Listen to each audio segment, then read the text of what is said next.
de lo que es las enfermedades pediátricas en otorrinolaringología.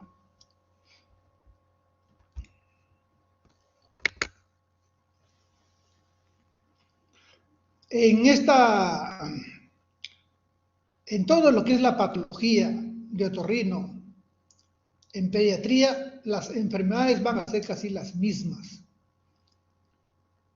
En algunas va a haber algunas diferencias y eso es lo que vamos a tratar de resaltar y de ver qué patologías son diferentes en el niño, en tanto en la parte pediátrica, diferenciándolos con la del adulto.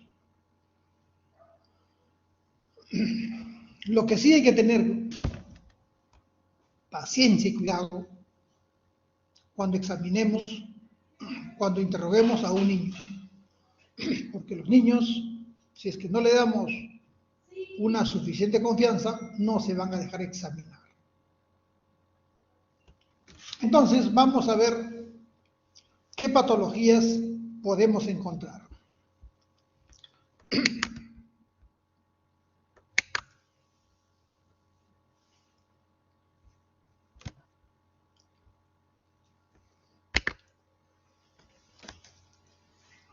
¿Cómo hacer una exploración de otorrino en pediatría? Primero, mucho depende de nuestra habilidad, mucha paciencia, porque si no el niño no va a colaborar. Nada forzado para poder hacer un buen diagnóstico y para que nos ayude el niño colaborando con un adecuado comportamiento. ¿Qué vamos a ver? Nosotros al niño empezamos a examinarlo desde que ingresa al consultorio, vemos sus actitudes, vemos sus fases y de todo esto nos va a servir para hacer un buen diagnóstico, una buena historia clínica al inicio. ¿Qué vamos a examinar? En un niño, como en todo adulto, hay que examinar todo lo que es la boca, desde los labios, los dientes, todo lo que es paladar duro, paladar blando, ver todo lo que es las amígdalas, la lengua, si hay asimetría o no hay asimetría en toda esta zona. Eso tenemos que ver en un niño igualito que un adulto.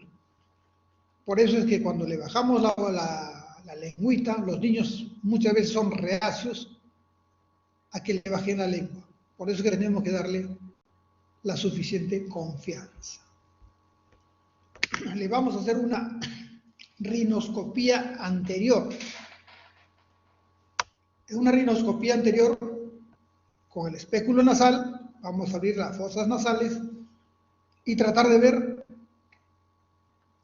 toda la fosa y sus componentes de estas. Primero, cómo está el tabique, que es la parte central, cómo están los cornetes y cómo están los meatos que podamos ver. Ver la presencia si hay de algo extraño, puede ser tumores, puede ser zonas de sangrado, puede ser cuerpos extraños. Todo esto tenemos que ver cuando examinamos las fosas nasales. El otro examen, hay que ver, le hacemos otoscopía con un otoscopio,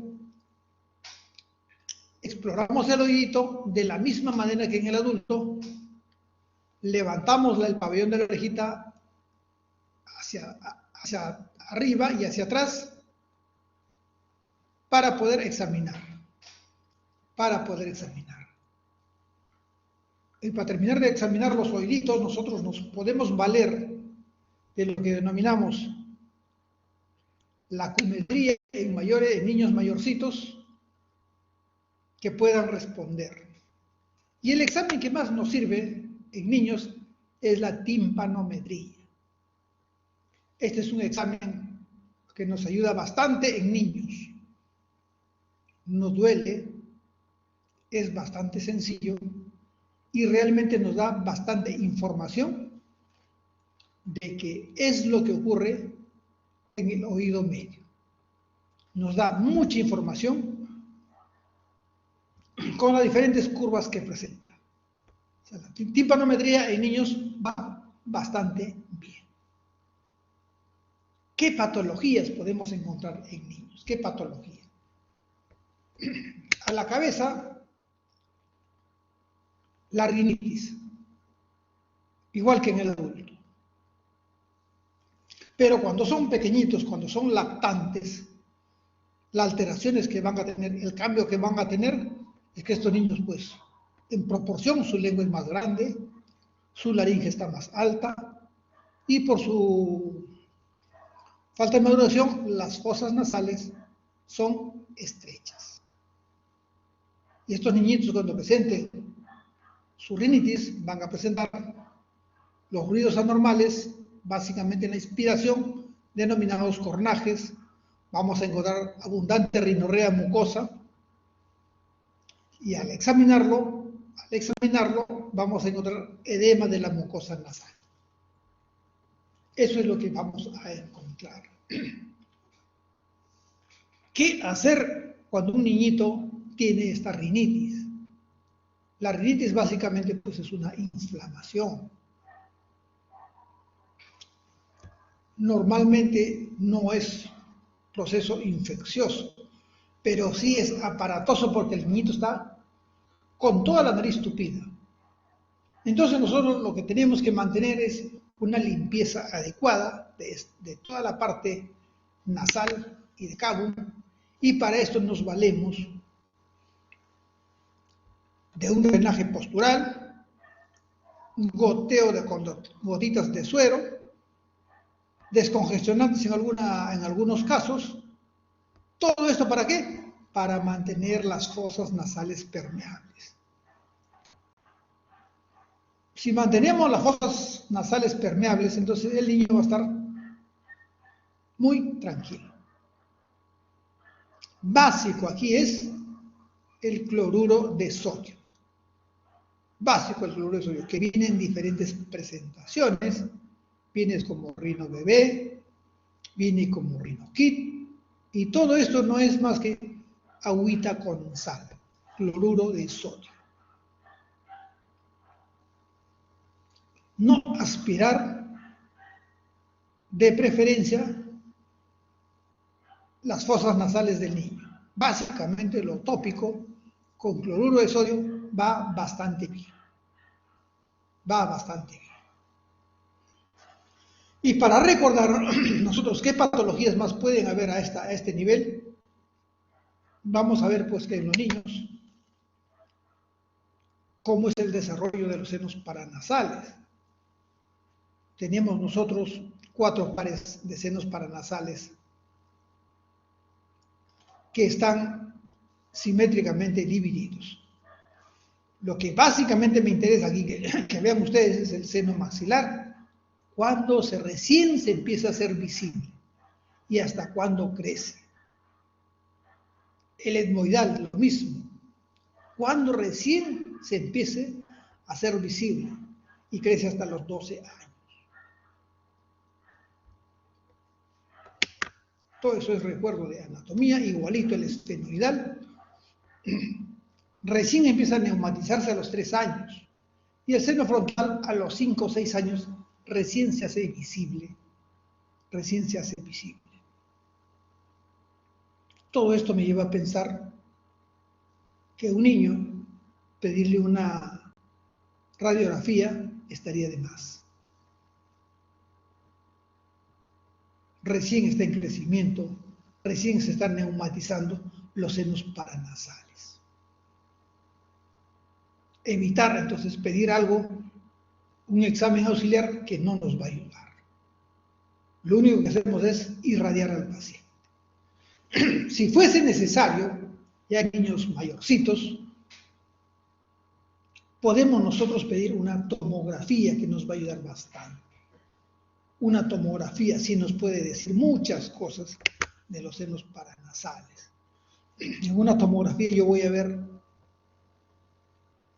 senos maxilares que se ven de este color, cuando es de este color, está neumatizado. Acá se ven algunas manchitas con un poquito de secreción mucosa. Todo el resto está libre. Los senos etmoidales libres y los frontales libres. Entonces, cuando yo sospecho de algo que sea severo, me puedo ayudar con una tomografía en niños mayores, sobre todo cuando tienen más de 6 años. Antes, sopesar la irradiación que le van a provocar con el diagnóstico que van a obtener. Si no es necesario, no pedir una tomografía o una radiografía, porque con eso lo que hacemos es irradiación al pequeño. ¿Qué patologías vamos a encontrar en los senos paranasales? Igual que en el adulto. La rinosinusitis. Por lo general, la mayoría son virales, pero se van a hacer bacterianas si esto aumenta o se exponen a bacterias. Los síntomas van a ser, si en caso que sea bacteriano, van a ser persistentes, van a aumentar y progresar la enfermedad, mientras que los virales solo se autolimitan. Solo se autolimita. El diagnóstico lo van a hacer en base a una buena historia clínica y el examen físico. Les repito una vez más que las placas no son tan necesarias. No son tan necesarias. De estas rinosinusitis pueden ser agudas o pueden ser crónicas. Las agudas consideramos cuando son menos de 12 semanas. ¿Y qué es lo que vamos a tener? Que cuando le damos el tratamiento, la resolución debe ser completa. Mientras que en la crónica normalmente duran más de 12 semanas y la resolución no es completa. Y esto se va a repetir, se va a exacerbar la rinosinusitis en niños, en pacientes pediátricos. ¿Cuál es la flora? Aquí, básicamente, el Streptococcus pneumoniae y el Haemophilus influenza son los que van a formar parte de la mayoría de gérmenes que produce esta patología.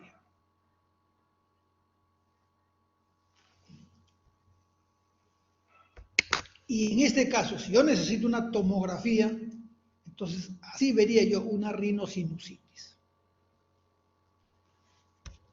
Velamiento de todo el seno maxilar izquierdo, de toda la parte etmoidal, y en el otro seno maxilar también ya se ve secreción mucosa. Se ve secreción mucosa. Para esto, si es que se repite los procesos de rinorrea amarilla verdosa, ahí le pido yo recién una tomografía. Ahí le pido una tomografía. No solamente en un proceso agudo, que lo puedo diagnosticar clínicamente. El tratamiento básicamente de esto es lo mismo que en el adulto, solamente que las dosis son menores, porque es por kilo por peso. A la cabeza, las penicilinas. Las penicilinas, cefalosporinas, y si es que esto no cede, ya podemos pasar a un tratamiento parenteral. Normalmente, igual que en el adulto, se le da de 10 a 14 días de tratamiento antibiótico, acompañado de los sintomáticos que pueda presentar el paciente. Toda la sintomatología que presenta, nosotros solamente leemos sintomáticos. A la cabeza, básicamente, con amoxicilina.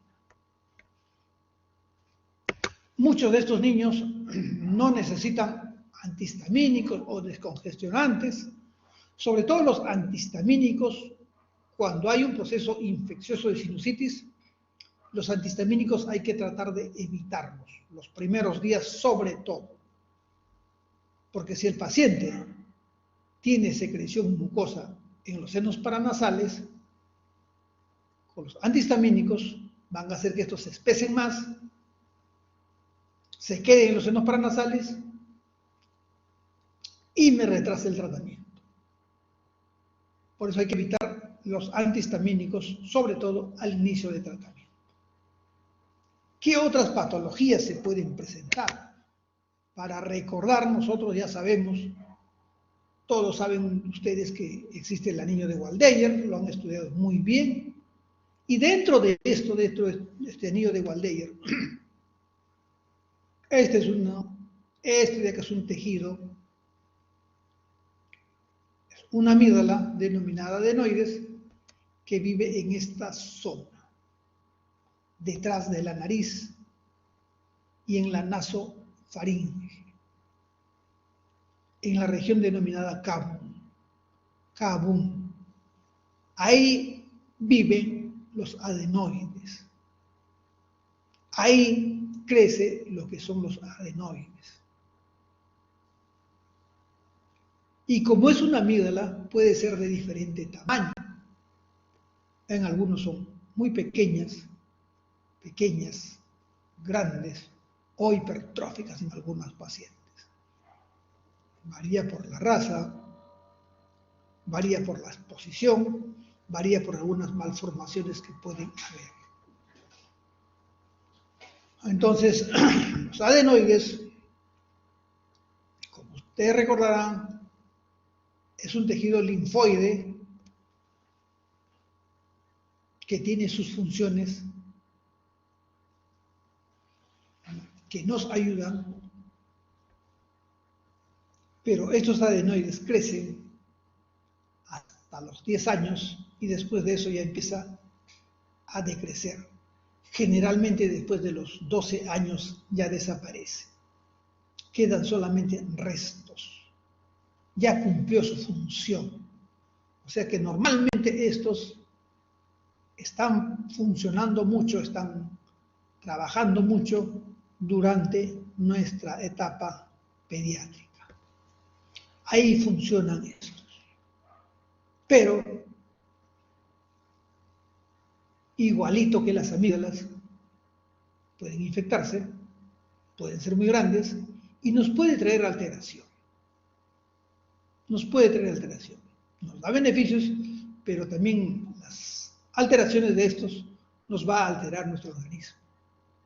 Y muchas veces el crecimiento de esto me va a llevar a patologías por vecindad en toda la zona de la nariz, de los senos paranasales y en el oído, porque aquí está casi en contacto directo con el oído. Entonces los adenoides en niños van a ser causantes de algunas patologías. Para esto, más o menos acá hay una vista. En este sector están los cornetes y aquí atrás está lo que denominamos los adenoides, que en este caso está dibujado como pequeño y acá a su vecino está la trompa de Eustaquio que va al oído. Esto cuando crece me tapa todo y por ende me va a tapar también la trompa de Eustaquio. Y si tapa la trompa de Eustaquio, ¿qué va a provocar? Patologías de oído. Que al inicio pueden ser leves, pero me puede comprometer el oído, presentando otitis media aguda, otitis media serosa, que se van infectando, provocan perforación timpánica, que se va restableciendo al inicio, pero conforme que se haga continuo, estas perforaciones ya no ceden y me dejan el tímpano perforado, pudiendo ocasionar hipoacusia y después de esto solo nos queda un tratamiento quirúrgico que es la timpanoplastía.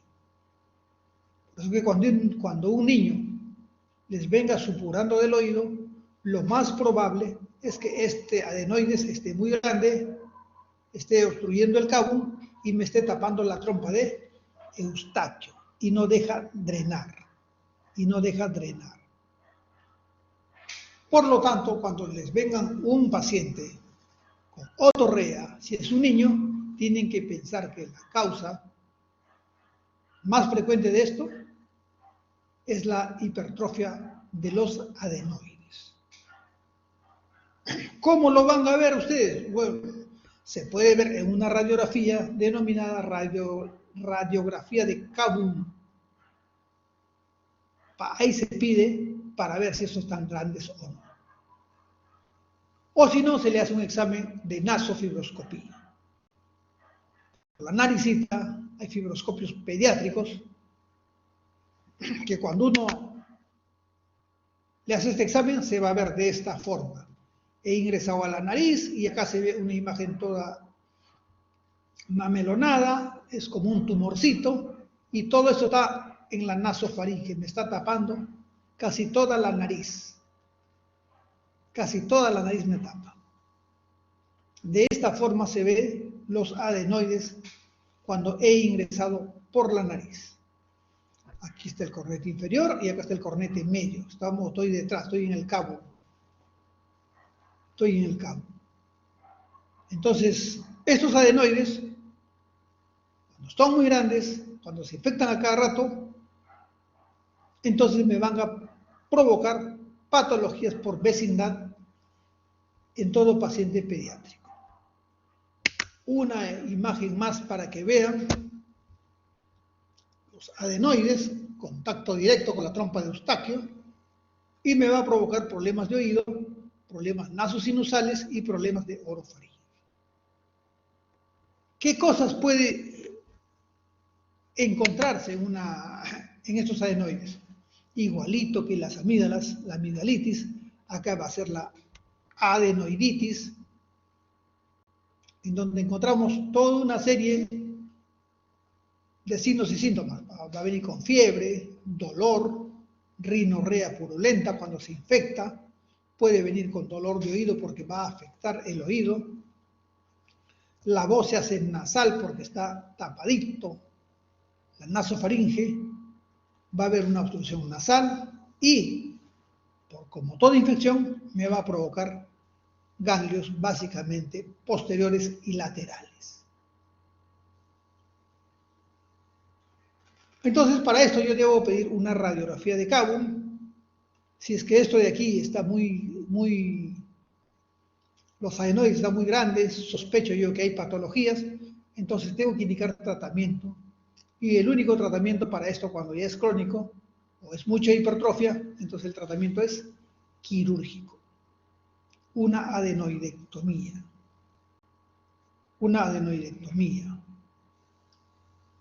Y para eso yo me ayudo. ¿Qué es lo que puede estar pasando? ¿Cómo sospecho yo? Normalmente se vería así la nariz, cornete inferior, medio y superior, y aquí está toda esta imagen de los adenoides, imagen mamelonada. Todito esto no me deja respirar, por lo que la pequeña, en este caso la pequeña, tiene una respiración a predominio bucal, respira por la boca,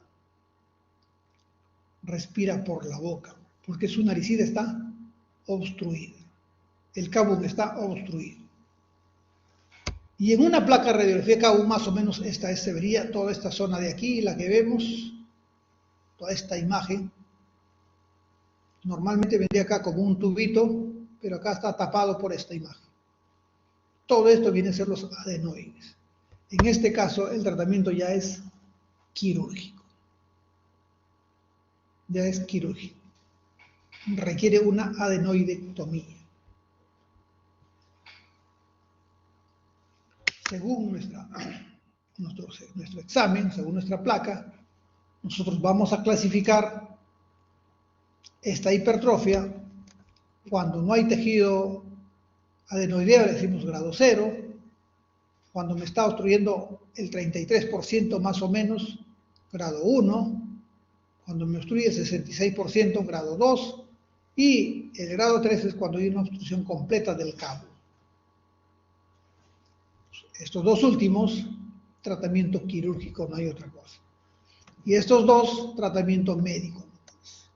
Estos dos últimos, tratamiento quirúrgico. ¿Vale o no vale la pena hacer un tratamiento quirúrgico de los adenoides? ¿Y qué son nuevamente para hacerles recordar? Esto ya lo han visto. Fisiología, patología, también lo han tenido que ver en todo tejido. Este es un tejido linfoide que va a tener las mismas funciones que ya ustedes conocen. Las mismas funciones que ustedes conocen. Igualito que todo tejido linfoide. Lo que tenemos que evitar, lo que nos va a dar, esto es lo que se llama una facies adenoidea, una facies adenoidea. Los niños vienen con ojeras, como si no hubieran dormido mucho, como si se les estuviera colgando el ojo, les salen sus bolsitas en los párpados inferiores. Se deforma su maxilar, los dientecitos se deforman y crecen anormalmente. Por eso es que ustedes tienen que evitar que se deforme la cara de un niño si es que tiene patología de adenoides. Si tiene patología de adenoides. Tienen que evitar que se llegue a esta facies. No podemos esperar que llegue a esto recién para decir hay que operarlo de los adenoides.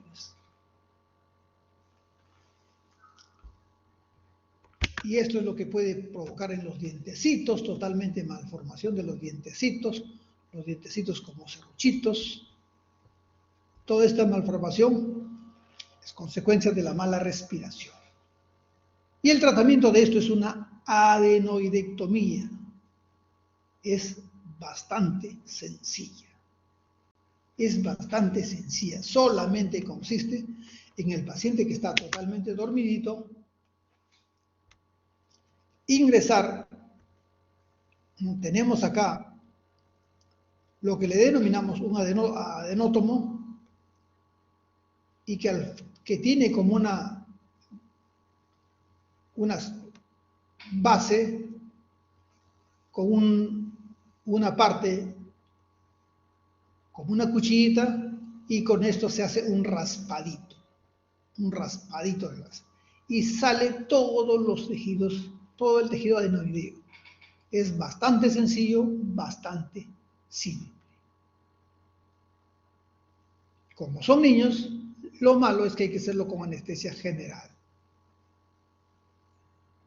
Esto de acá dura más o menos 10 minutos la cirugía, no dura más. El riesgo de esto es que puede haber un poquito de sangrado, pero es totalmente sencilla. Hay otros tipos de aparatos, cada vez se hacen más sofisticados, son como canastillas que ingresan por la boca y sacan todos los adenoides sin dejar en lo posible restos. En lo posible restos. Entonces con las hipertrofias de los adenoides tienen que ustedes derivarlo para un tratamiento quirúrgico cuando me está comprometiendo la vecindad y sobre todo cuando me está comprometiendo el oído. Y no dejarla pues que pase el tiempo y se le deforme la cara al paciente. ¿Qué otras cosas más podemos encontrar? Igual que en el adulto. Las faringoamigdalitis, en la orofaringe. Las secreciones purulentas vamos a encontrar. Las secreciones purulentas, que felizmente la mayoría son virales. Son virales. Y muchas de ellas se van a infectar y se van a volver pues bacterianas. Y el germen más frecuente a este nivel es el estreptococo beta hemolítico. Y ese germen va a vivir en las amígdalas si se hacen esto infecciones crónicas y me va a dar una amigdalitis crónica, que tengo que tener mucho cuidado, porque cuando se hace crónica, ya estos gérmenes por vía sanguínea se van a nuestros órganos nobles. ¿A dónde se van a ir? Corazón, riñón, articulaciones. Entonces, eso es lo que tenemos que evitar. Solamente para recordar, ya ustedes han hecho esto, van a venir con dolor, van a venir por una congestión faríngea, puede haber o no exudado, normalmente cuando es viral no hay exudado, pero cuando es bacteriana, abundante exudado. Eso es lo que pueden ver. Diferencia entre una causa viral, ya ustedes saben esto, la diferencia entre causa viral y causa bacteriana. Esa es la diferencia que se puede encontrar. ¿Qué tratamiento van a seguir? Si son virales, solo sintomáticos, pudiéndose dar antiinflamatorios, analgésicos y mucolíticos. Pero si es bacteriana, ahí sí tengo que ingresar, igualito que en el adulto, con antibióticos. A la cabeza, las penicilinas. Las penicilinas. Cuando esto se hace crónico, ya tengo que pensar en un tratamiento quirúrgico. Ya tengo que pensar en un tratamiento quirúrgico para realizar una amidalectomía. Como les decía, básicamente las penicilinas, según el peso del paciente. Según el peso del paciente. Tratamiento de entre 10 a 14 días, igualito que en el adulto.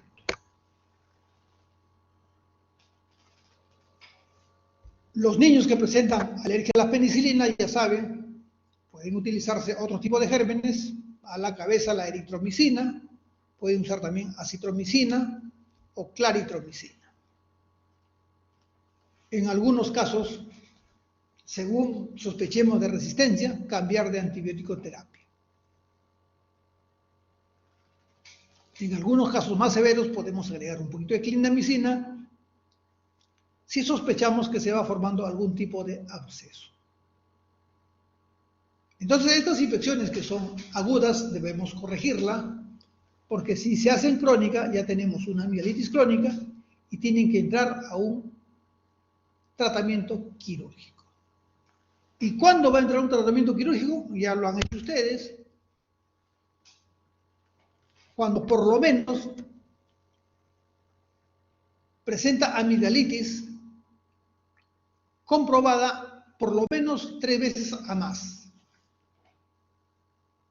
Pero aquí no es que el vecino le dijo, la tía le dijo, el amigo le dijo que tienes amigdalitis. No. Esta amigdalitis tiene que haber sido comprobada, se supone, por un médico que hizo el diagnóstico.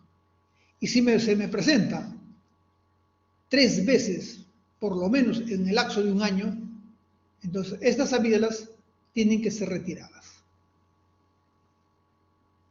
Tienen que ser retiradas. O sea, más de 3 infecciones, tratamiento quirúrgico. Si hay flemón o absceso periamigdaliano, de la misma manera. Tratamiento quirúrgico. Se le da tratamiento al inicio, pero después tiene que sacarse las amígdalas. Lo otro, cuando hay hipertrofia de amígdalas, están casi en contacto las dos. No dejan respirar, no dejan comer. Solo en estos casos se indica también tratamiento quirúrgico. No se indica porque son grandes, son ya porque están en contactos y molesta para comer, molesta para dormir y molesta para respirar. En esos casos sí se indica tratamiento quirúrgico. Mientras sean grandes y no moleste, no tiene por qué sacarse. No tiene por qué sacarse. Otro caso, cuando le hemos dado tratamiento y siempre encontramos el estreptococo beta hemolítico. Si hacemos un examen, a pesar del tratamiento que salió, vuelve a salir positivo esto. Entonces también tratamiento quirúrgico. Una amigdalitis crónica que no está cediendo con nuestro tratamiento y que da molestias de artralgia, de retención de líquido, porque puede estar dañándose el riñón, también un tratamiento quirúrgico. Y en caso de sospechas de una neoplasia maligna, hay que extirparlas para mandarle a hacer un estudio. El tratamiento de esto es con anestesia general. Las amígdalas tienen una cápsula que hay que erradicarlas con su cápsula. Lo único que nos puede provocar el tratamiento quirúrgico es la hemorragia. Por el resto es una operación que es también relativamente sencilla, pero pueden sangrar y eso es lo que hay que tener cuidado. Estas son las patologías entonces, también se presentan en adultos, bien parecidas, pero con leves diferencias en caso pediátrico. Otra cosa que vamos a encontrar son las otitis medias. Esta es más frecuente en el niño que en el adulto, la otitis media aguda, que se va a provocar porque empieza a inflamarse el oído, porque se retiene líquido dentro del oído medio. Vamos a encontrar una otitis media que puede ser recurrente y que puede ser aguda. ¿Qué vamos a sentir? Esto es lo que ustedes tienen que ver. Hay síntomas que presentan por patología de oído los niños. Y los síntomas específicos van a ser pues, el dolor, la baja de audición, que lo manifiestan ya los mayorcitos, los pequeñitos a veces no lo saben decir. Puede haber otorrea, porque se rompió la membrana timpánica. Puede haber ruiditos como tinnitus acúfenos, y si se va comprometiendo más, puede haber vértigos. Y dentro de los inespecíficos, va a haber fiebre, anorexia, irritabilidad, náuseas, vómitos y diarrea. Esto de aquí no se olvide. En muchos casos de otitis, en niños vienen con esta patología, acompañado de esta sintomatología, vómitos, diarrea, náuseas. Esto viene a veces. Entonces, normalmente cuando le llega ahí un niño con esto, generalmente lo diagnostican como una enfermedad diarreica aguda, tratamiento para gastroenterocolitis, y no le han revisado el oído. Cuando la causa aquí lo más puede ser, como en muchos casos, problemas de oído. Los oídos en niños dan muy frecuentemente esto de acá. Cuando venga un paciente, revisen el oído. ¿Cómo van a encontrar, cómo van a revisar el oídito? El oídito van a revisar. Con su otoscopio tienen que ver la membrana timpánica, que es de color casi blanquecino, casi transparente en niños, donde se ve el martillo y se ve una zona que me refleja la luz, que es el triángulo luminoso o cono luminoso. Eso es lo que se debe ver normalmente. Así se vería un oído y ya está empezando a congestionarse. Van a ver el martillo, el triángulo luminoso, y aquí ya no se ve. No tiene forma, aparentemente por aquí podría ser el martillo, pero no se logra identificar. Aquí está entrando ya un proceso de una otitis media aguda. De esa forma se va a haber en caso de una otitis media aguda. El tratamiento, básicamente antibióticos con las penicilinas a la cabeza. Con las penicilinas a la cabeza. Si no hace efecto, ya le hemos dicho, rotar de antibiótico. O si ya tomó anteriormente un antibiótico, rotar de antibiótico. ¿Cuál es la causa para estas patologías? Como en el adenoides habíamos dicho, la trompa de Eustaquio juega un papel muy importante en esto. La trompa de Eustaquio, el oído es una cajita limpia, el oído medio es una cajita limpia, que todos los días elabora un moquito, se limpia con el moco y cae por la trompa de Eustaquio a la nasofaringe. Todos los días se limpia el oído y cae a la nasofaringe. Pero justo acá al final de esto, donde termina la trompa de Eustaquio, vive el adenoide. Y cuando crece mucho me va a tapar esto. Y toda esa secreción que debería caer no cae porque esto está cerradito.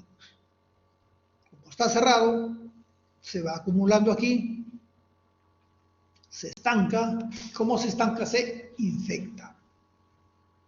Por arriba no tiene por dónde salir, hueso, hueso, hueso, todo esto es hueso. Acá está cerrada la trompa, acá hay hueso. Y el único camino que le queda es romper la membrana timpánica para salir a toda la materia. La materia se acumula en el oído medio y como no puede salir por ninguna otra zona, rompe la membrana timpánica y viene lo que es la otorrea. La trompa de Eustaquio juega un rol muy importante en todos los procesos de otitis media, tanto en adultos como en niños, más en niños. Y ya saben ustedes para qué sirve la trompa. Es la interfaz para el intercambio de gases. Por eso sirve eso. ¿Cuál es la diferencia entre un niño y un adulto? Es básicamente esto, el ángulo. En los niños es mínimo el ángulo que se tiene, mientras que en el adulto ya es un ángulo mayor. Al tener menor ángulo, está todo lo que es la nasofaringe, está al mismo nivel casi que el oído. Por eso es que todo líquido de la nasofaringe se va a pasar fácilmente al oído. En el adulto no, en el adulto tiene más curva ya, tiene una inclinación mayor. Esto nos defiende. Esto nos defiende. ¿No? Esto de aquí es básico, aparte de que tiene, acá tiene mayor fibras elásticas en el adulto que hacen que facilitan el movimiento de esto. ¿No? Y el tamaño, pues, ¿no? El tamaño, la longitud, mientras que en el adulto más o menos está cerca de 4 centímetros, en el niño es casi la mitad. Es casi la mitad. Por eso que influye mucho la trompa de Eustaquio en las enfermedades con el adulto. Aquí casi horizontal, se mete todo lo que es de la nasofaringe, se va a ir al oído, mientras que en el adulto es un poquito más difícil. ¿Qué me va a provocar esta alteración? Esta alteración de la trompa de Eustaquio, la otitis media serosa. La otitis media serosa que al inicio es líquida nomás, que se va a ver y puede ver a través de nuestro examen con el otoscopio. Normalmente la otitis serosa es solamente la acumulación de líquido. Aquí todavía no hay infección, solamente es líquido seroso. Normalmente esto de acá tiene una resolución espontánea. Pero si se va haciendo crónica, si no se da tratamiento, entonces me va a provocar patologías crónicas. Patologías crónicas. ¿Qué otra cosa más me puede predisponer a estas enfermedades? habíamos dicho, básicamente la disfunción tubárica, la hipertrofia de adenoides, que sufran de alergia o de infección, todo esto va a conllevar a patologías del oído que son comprometidas por la disfunción tubárica. Y si yo encuentro que el oído medio siempre está con líquido, entonces tengo que actuar. En estos casos, yo vería así el tímpano como unas burbujas de aire, como unas burbujas de agua dentro del oído medio cuando yo lo examino. Se va a ver de esa forma. Entonces tengo que darle tratamiento. Y tengo que evaluarlo episódicamente, porque si no, va a presentar patologías crónicas. Tengo que tratar de que esto sea, de que se ventile, de que esté permeable la trompa de Eustaquio. Y porque si esta no está permeable, tengo que hacer un tratamiento quirúrgico. Tengo que hacer un tratamiento quirúrgico. ¿No? En estos casos, hay niños que van a estar más predispuestos a esta patología, ¿no? Sobre todo los pacientes que tengan síndrome de Down, que tengan alguna malformación, entonces van a presentar patologías constantes de otitis media serosa. Y el tratamiento en estos casos es bastante sencillo. En algunos casos, si esto es el oído medio, se les coloca acá, justo en la misma membrana timpánica, unos tubitos denominados tubitos de ventilación o tubitos de timpanostomía. Si yo tengo el oído medio lleno de líquido, entonces le coloco este tubito y por aquí va a drenar. Esto permite que salga todo líquido, pero no permite que ingresen los líquidos externos. Su válvula entonces permite que salga, pero no que ingrese. Se coloca temporalmente estos tubitos y realmente mejoran bastante. Y una vez que ya mejoró el oído, solito expulsa el tubito de ventilación y lo deja afuera como si fuera un cuerpo extraño. Estos son microscópicos, se hacen con microscopio y son tubitos de ventilación. Los tubitos de ventilación pueden ser de diferentes tamaños, diferentes tipos, y es según la patología. Algunos son de mayor duración, como esto de acá, como van a ver ustedes, tienen unos brazos más largos dentro del tímpano, que no permite que salga fácilmente. Esto sí, hay que sacarlos. Esto sí tiene que ser sacado también en sala de operaciones. Aparte de las patologías de oído, nosotros pues vamos a encontrar también las laringitis que puede presentarse. Las laringitis que son más cuando hay cambios de clima. Por ejemplo, ahora que va a haber cambios de clima, entonces van a presentarse los episodios de laringitis. La mayoría viral. La mayoría viral. Básicamente, entonces, por esto es que necesitan también sintomáticos. Sintomáticos. ¿Y con qué? ¿Cuándo sospecho de una laringitis? Cuando el niño pues, es aparatoso en el niño, vienen con tos persistente, vienen con disfonía, afonía, y vienen con estridor inspiratorio. Se le está cerrando la laringe. Y este estridor va a ir aumentando conforme aumente la dificultad, conforme se agrave el cuadro, conforme se haga más edema. Y va a predominar en las noches. Va a predominar en las noches. Como el niño está más quieto, entonces se acumula más secreción. Entonces, el tratamiento básicamente aquí, en este caso ya usamos corticoide, porque ustedes saben que por la laringe pasa el aire. No podemos dejar que esto avance. No podemos dejar que esto avance. Al inicio corticoide, generalmente con eso remite todo. Muy difícil que se vaya agravando o que necesite oxígeno, intubación traqueal, es muy difícil. Pero los casos graves llegan a eso. Llegan a eso. ¿Qué otras enfermedades vamos a encontrar en los pacientes pediátricos? Cuerpos extraños.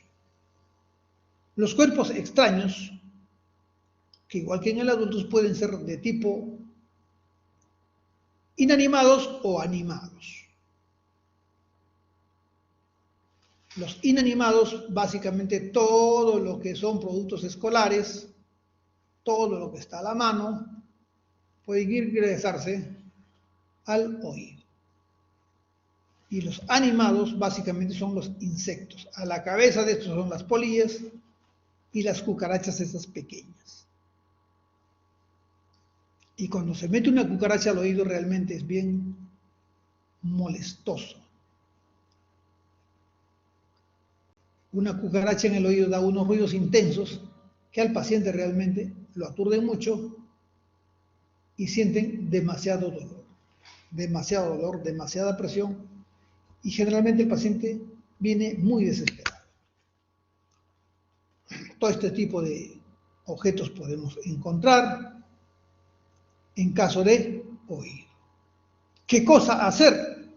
Básicamente colocarle aceitito Johnson o vaselina o glicerina líquida dentro del oído. Con eso se inmoviliza el animal y calma todas las molestias. Y después de eso, hacerle su lavadito de oído.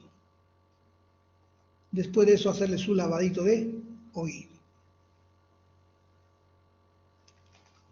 Insectos, evitar sacarlo con pinzas, porque van a sacarlo por partes, lo van a destruir. Es mejor, después de inmovilizarlo, su lavado de oídos. De igual manera, se pueden presentar cuerpos extraños en nariz, todo tipo de cuerpos extraños. Y aquí solamente lo que quiero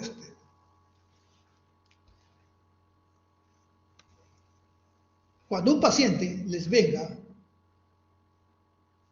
con rinorrea unilateral purulenta a repetición, el paciente les va a decir que ya le dieron antibiótico, mejoró y otra vez recae. Viene un paciente con moco amarillo verdoso por una fosa nasal, no hay fiebre, no hay malestar, no tiene ningún tipo de malestar, el niño juega normal. Entonces, pero viene con moco amarillo verdoso por la nariz, entonces lo más probable es que se trate de un cuerpo extraño. Es lo más probable. Conforme pasa el tiempo, estos de aquí pueden infectarse y causar sangraditos nasales. Hay que tener cuidado, los cuerpos extraños pueden quedarse mucho tiempo y el que no debe quedarse mucho tiempo ahí son esas pilas que se usan mucho para los juguetes, esas pilitas tipo botón que lo usaban antes en los relojes y ahora lo usan mucho en los juguetes. Entonces esas pilas son corrosivas y si se meten a la nariz, en la nariz van a destruir todo el tabique, van a provocar una perforación septal. Vamos a encontrar también cuerpos esféricos, como en este caso.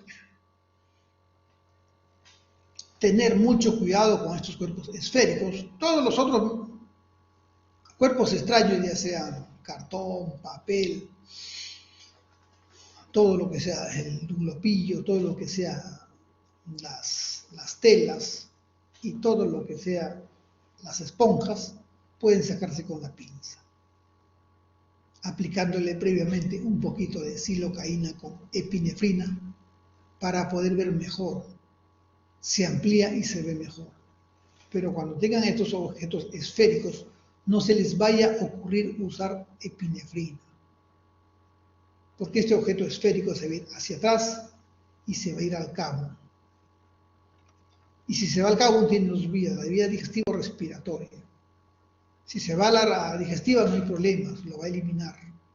Pero si se va a la respiratoria van a tener ustedes problemas. Por eso estos pacientes que tienen un objeto esférico que se puede rodar hacia atrás, no usar epinefrina. Otros cuerpos extraños que vamos a encontrar son los de laringe, que hay que tener cuidado porque esto, dependiendo del objeto, puede causar asfixia. Normalmente vienen con disfonía, estridor, tos, tiraje y el antecedente. Pues muchos no pueden hablar, no dicen qué es lo que le pasó y hay que pensar en estos casos, en cuerpo extraño, si el niño estaba totalmente sano. Niño que vino con esto, niños vienen con diferentes cuerpos extraños. Todito esto ya se hace en sala de operaciones. Todo se hace en sala de operaciones. El diagnóstico básicamente de la historia clínica, tenemos que evaluar cómo va y en algunos casos pedir una radiografía. En el tratamiento, en los casos severos, ya puede ser una traqueostomía. Una traqueostomía. Eso es lo que podría hacerse. Otras cosas que nosotros vamos a encontrar diferente en el niño con el adulto son las malformaciones. Las malformaciones que se puedan presentar en niños. Son muchas las malformaciones que se puedan presentar en la parte de otorrino. A la cabeza, ustedes verán este cuadro, 60 a 75% es laringomalacia. Laringomalacia. Un 10% parálisis de las cuerdas vocales. Y el resto, 5%. Entonces, la mayoría son laringomalacia. Entonces, tengo que saber pues, que es una laringomalacia, si es que la mayoría de patologías que se presentan por malformaciones congénitas es la laringomalacia, entonces tengo que conocerlas. Después de eso, conocer las parálisis de cuerdas vocales. Entonces, si recordamos nuestra anatomía, como ustedes ya saben muy bien su anatomía, entonces básicamente ya saben que la laringe está a este nivel, y si yo le hago un examen voy a ver de esta forma. Aquí voy a ver lo que es la epiglotis, como una lengüeta, que está casi horizontal. Voy a ver las cuerdas vocales, cuerda vocal derecha, cuerda vocal izquierda, y todo este espacio es la tráquea. Todo es la tráquea. Entonces, todo esto de aquí, la epiglotis, cuerdas vocales, toda esta es la conformación normal de una laringe. Pero ¿qué va a pasar en una laringomalacia? Se va a malformar esto. Esto que normalmente debe ser casi horizontal, se va a formar con una imagen de herraje. Y esto no permite que se abra mucho las cuerdas vocales para poder respirar. Y en eso consiste lo que es la laringomalacia. ¿Y qué cosa es la laringomalacia? ¿Qué cosa es? Tengo que saber porque esta es la mayor patología que se presenta como malformaciones en el niño, en el recién nacido. normalmente hay una malformación de toda la laringe y su vecindad. A la cabeza donde están las cuerdas vocales, a la cabeza la epiglotis que debe ser como una lengüeta normal, adopta esta forma y me cierra lo que es la glotis, me cierra la laringe y me dificulta la respiración.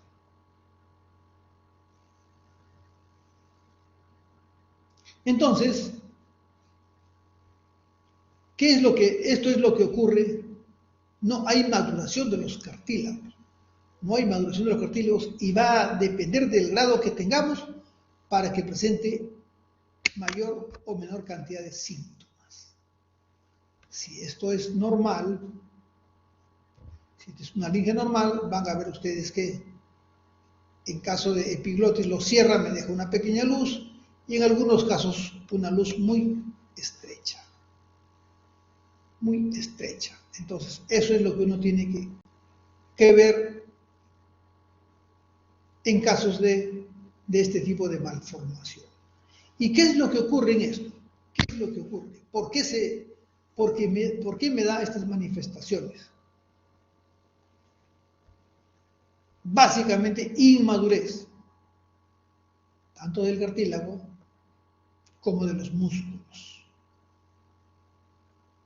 Entonces, esta inmadurez hace que se colapse, que se cierre lo que es la laringe.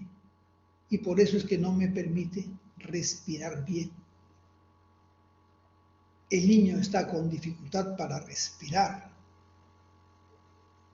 Pero hay posiciones que él respira bien y apenas lo echan o lo tienen echadito, entonces empieza su problema de que le falta la respiración.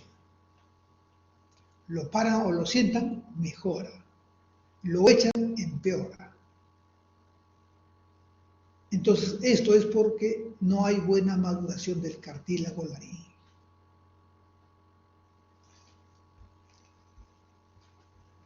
¿Y cuál va a ser el tratamiento de esto? Como es falta de maduración, entonces lo que tenemos que saber, primero es que la mayoría tiene una evolución benigna. El 90% se resuelve solo. Solo un 10% puede llegar a la gravedad. La mayoría tiene una evolución benigna. Una evolución benigna. Como es de falta de maduración, solamente nos queda esperar que madure y que el niño pueda defenderse solo. Para eso, entonces, tiene que adoptar las posiciones que no le den manifestación de falta de respiración. Si el niño sentadito está tranquilo, así lo tienen que tener. Si el niño paradito está tranquilo, así lo tienen que tener. Sus alimentos sentaditos o paraditos. No hay otra alternativa en estos casos. Y solito, conforme pasen los días, van mejorando. Solo. Lógicamente que hay que evitar las infecciones o las otras cosas que se puedan agregar. Porque si a esto se agrega una infección, entonces ya entramos a un caso que se puede agravar. ¿Qué manifestaciones va a haber? Al inicio no hay ningún problema, el niño nació tranquilo, a los días empieza el estridor, que se va haciendo más pronunciado y por eso desaparecen los niños. Conforme pasa el tiempo, solito mejora. Después de eso ya no tienen ningún tipo de molestia. Pero tenemos que saber entonces qué cosa es una laringomalacia, tener cuidado, evitar que se infecte, y mantener una buena posición en el niño. La mayoría, el 90%, es autolimitada, solamente necesita vigilancia. evitar la polución, evitar la infección y mantenerlo en una posición adecuada. Y el niño mejora. Raro que necesite una intervención quirúrgica. Salvo que haya un exterior intenso, el niño se quede en apnea, se vuelva azul, moradito cada rato, que no esté creciendo, en caso de cardiopatía pulmonar, hipertensión pulmonar, en estos casos ya son graves. Tienen que derivarlo de inmediato. Y por lo general, en una laringomalacia, felizmente, el pronóstico es bueno. En laringomalacia, básicamente, entonces, observación y darle las mejores posiciones al pequeño y vigilarlos. Y con esto pasa. O sea, la mayoría de malformaciones, como en este caso, se puede controlar solamente con sintomáticos. El pronóstico es bueno. Otras cosas que puedan presentar conforme pase el tiempo son las parálisis de cuerda vocal. Las parálisis de cuerda vocal. Entonces, ¿qué va a pasar en una parálisis de cuerda vocal? Y esto tienen que saber, supongo que lo han hecho en su práctica, pero si no, damos un repasito. Un repasito en caso de parálisis de cuerda vocal. ¿Qué funciones tienen las cuerdas vocales? Tienen, ya ustedes saben, ¿no? Son 14 funciones que tienen. Yo sé que ustedes se acuerdan de toditas. De repente se acuerdan de 12 nomás, pero hay dos que les... Son 14 funciones que tiene. Y dentro de las 14 funciones que tiene, la principal es la función de esfinteriana, que actúa como un esfínter de protección. La otra es respiratoria y la otra es para el habla. Solamente para que se acuerden, cuando yo hablo, las cuerdas vocales tienen que estar juntas y para respirar se separa. Ahí estoy respirando, estoy hablando. Estoy respirando y estoy hablando. Aquí respiro, pero no puedo hablar porque no se juntan las cuerdas vocales. Aquí estoy hablando, pero no estoy respirando porque se cerró. Se cerró la parte donde se va la tráquea, se cerró el tubo, entonces no estoy respirando. Entonces, en caso de parálisis de cuerdas vocales, preguntas que le van a hacer es que en caso de parálisis, quiere decir que ahí no se mueve, no, lo normal es que me haga este juego. La parálisis es que se quedó paralizada. Si se queda la cuerda paralizada en abducción, no puedo hablar, pero respiro normal. Aquí, parálisis bilateral en abducción, no puedo hablar, no me sale la voz, tengo disfonía marcada, porque no contactan las cuerdas vocales. Pero cuando yo respiro, normal, la respiración está totalmente normal. Parálisis en abducción. Parálisis bilateral en aducción, mi voz está normal, pero mi respiración está con un distrés respiratorio. No pasa el aire con la justa, pasa forzando. Entonces, así se diferencia una parálisis en aducción bilateral. Aquí hablo normal o casi normal, pero no puedo respirar. Mi distrés respiratorio es marcado. Marcado. Parálisis unilateral en aducción va a ser este movimiento. Sí se va a hacer, va a contactar. Por lo tanto, mi voz es normal. Mi respiración, como se abre, sí respiro bien, puede haber una discreta dificultad. Y para lo último es cuando la parálisis unilateral, es solamente esto se ha paralizado y esto se mueve. Parálisis unilateral en abducción, mi voz está disfónica porque no contacta. Y mi respiración totalmente normal. Mi respiración totalmente normal. Con eso, entonces, nosotros vamos a ver que según la respiración, según la parálisis, nosotros nos vamos a deducir cómo está nuestro estado de voz, si estamos respirando, no estamos respirando o cómo estamos hablando.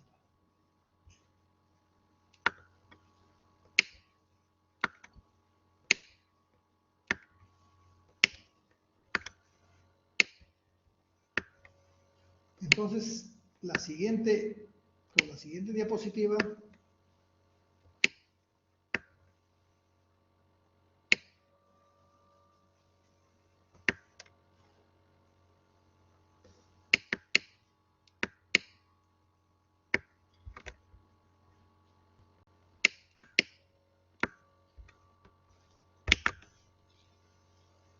esto es lo que se podría presentar en caso de parálisis de cuerdas vocales, es lo que hemos hecho.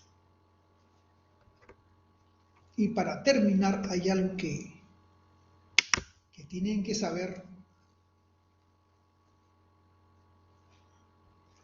que esto de que es una laringe, este es una laringe, este es el cartílago tiroides,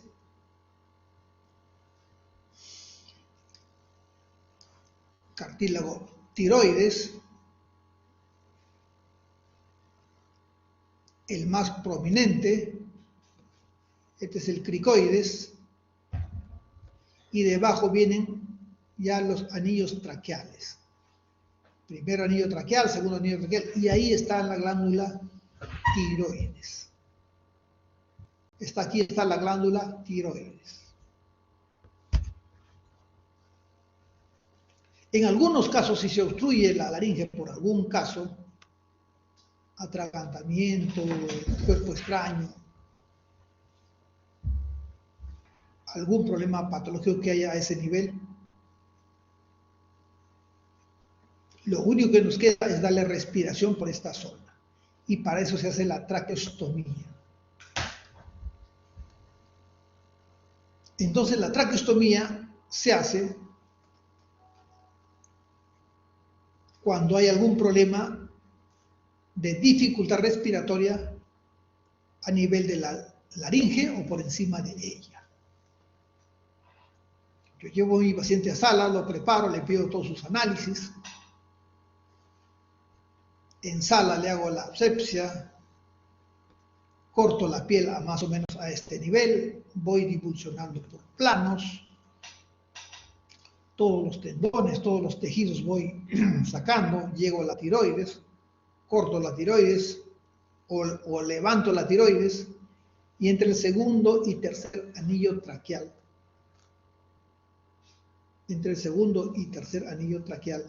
corto la tráquea y ahí le pongo una cánula para que pueda respirar. Una cánula para que pueda respirar.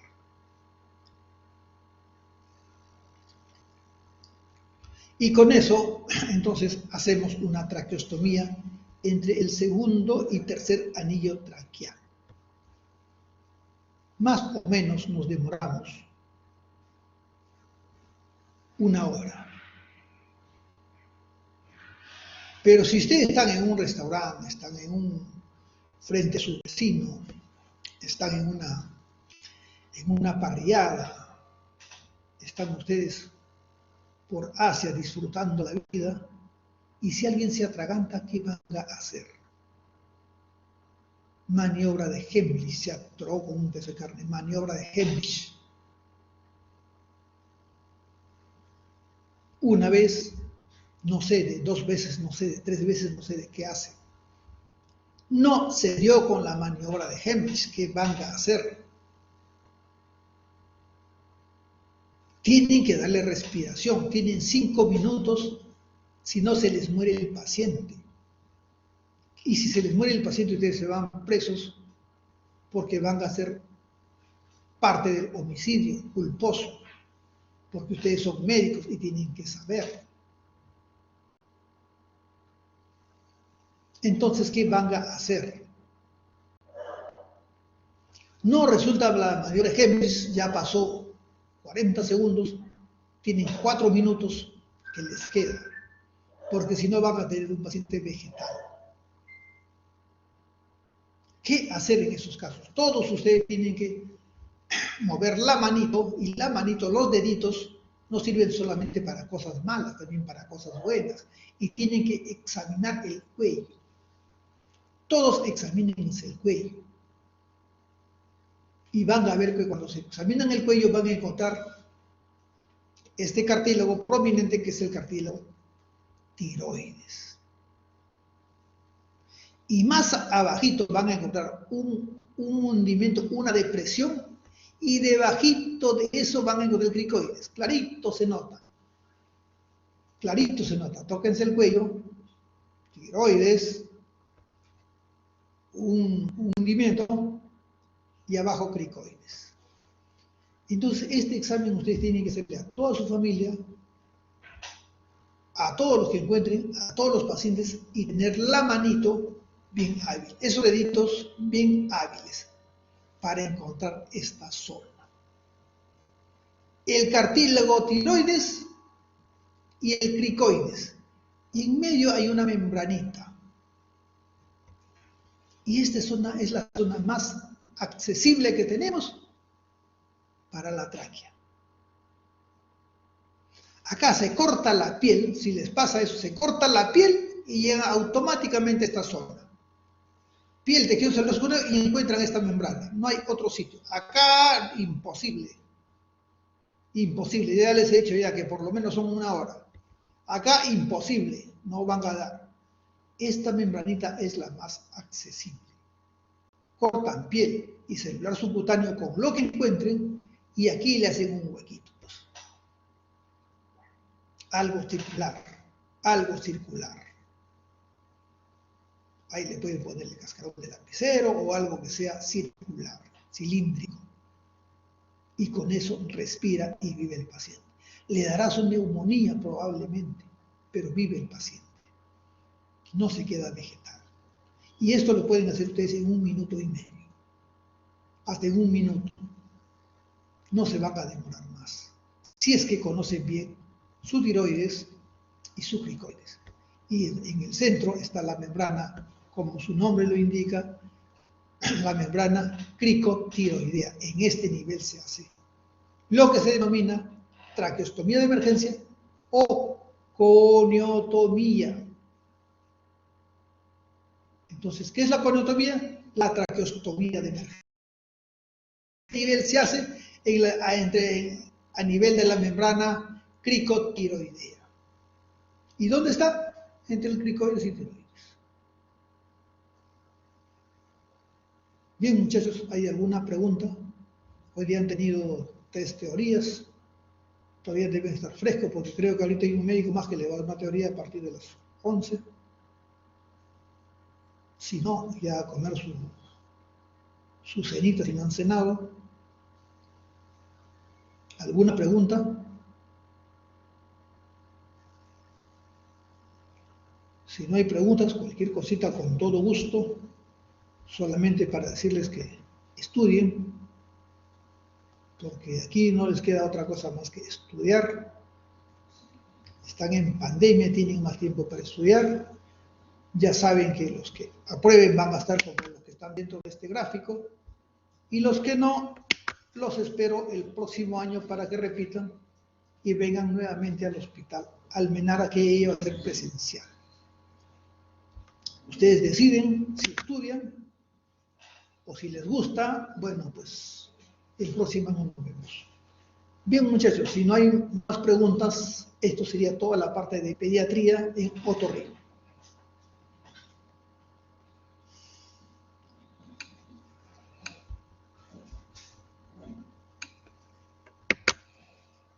Ok, muchachos. Suerte en el examen, estudien.